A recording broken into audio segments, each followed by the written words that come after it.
Hi guys, so may katanungan na naman tayong sasagutin. Kung si Kim Seron ba ay nagpatiwakal noong February 16. So ayon dito sa balita, babasahin ko, according to Pink Villa, si Kim Seron po ay natagpuan. So wala nakakaalam kung kailan siya nagpatiwakal.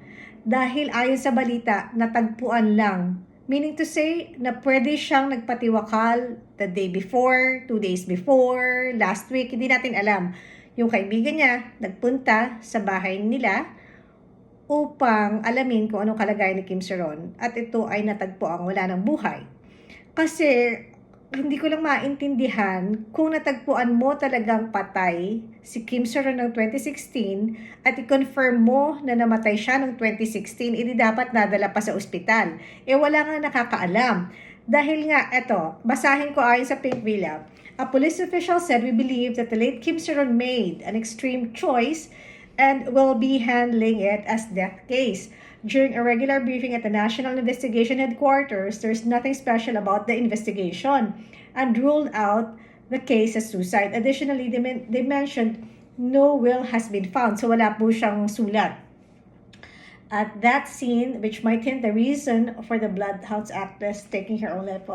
So, and also, gusto nila sanang mag-conduct ng autopsy para malaman ang exact time at exact date na kung kailan namatay si Kim Seron, pero nag-refuse yung mga family member niya. They stated, ayon sa Pink Villa, that they could not confirm whether an autopsy would be conducted out of respect for the wishes of Kim Seron's family. In initial investigation, the police revealed on February 16 that they found no signs of forced break or any other foul play in her death.